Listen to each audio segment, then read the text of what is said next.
I had a question for you.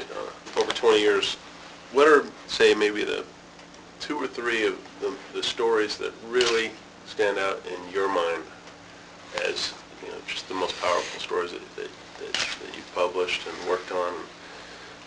Probably one of the earliest stories, in 1989, a young man called me up, and we were still working out of my house on my kitchen table, and said that he'd been confined to a psychiatric hospital, and he didn't think that he had serious problems. He, ditched school, and he was probably smoking some dope, but he wanted to tell us about the experience, and I had an amazing young writer, Joyce Yoshida, and it took us about 6 months, and we investigated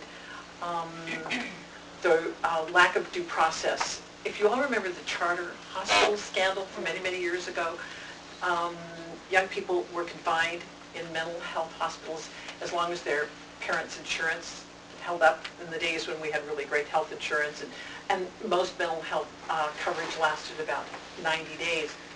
Anyway, we did an investigation. We got a nurse inside one of these facilities to talk about it, and there's also a company that snatches kids. And if you're a parent and you want to place your child in a facility but he or she refuses to go, you pay him, and usually he comes in the middle of the night and he snatches your child out of bed and puts him in the back of the car and drives him to the facility.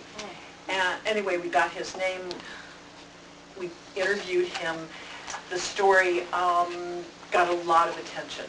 A lot of press. 60 Minutes called, they wanted our notes. It actually, at the time, former Assemblyman Richard Polanco had been pushing this bill through year after year in the legislature to get it passed so that teens could not be incarcerated without some kind of hearing within 48 or 72 hours. And he was able to finally get the bill pushed through. This is the 20th anniversary, and I wanted to ask Donna and the staff, in every issue, you've noticed certain kinds of trends. Is there a pervasive theme over the 20 years that you want to address that might be interesting to people? Yes. Melissa, thank you for asking.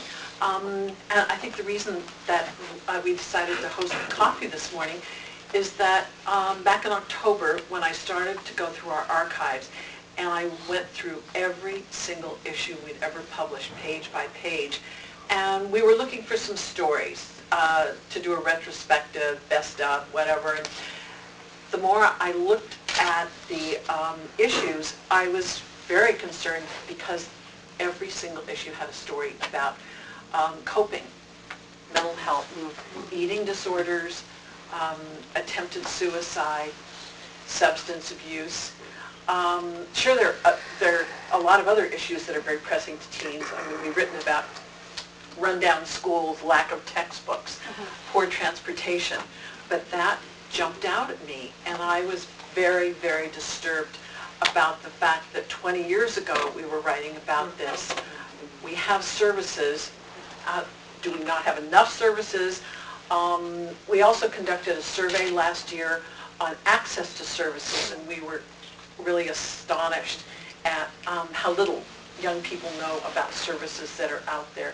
They're very hard to get to. They don't promote the services very well. We also did a survey on stigma, and who do you turn to? Talking to friends or family, but not utilizing those services. So I think it was something that I really wanted to focus on, and I think as we go forward, we'll probably tackle that too. What's wrong? And listening to the mayor this morning talking about cuts, for the city. We all know what's happening in the state. And yet there's a proposition that the voters passed and that funds new mental health initiatives. Will that, be able to support the concerns? And I think that was really what tugged at me the most, is how they're coping in a less than comfortable city. Perhaps it's not very friendly to young people. And so, and you'll notice please take copies of the anniversary issue. We actually dedicated 2 pages, sort of looking back, you're not alone, at some of the excerpts from some of the issues we did cover on that.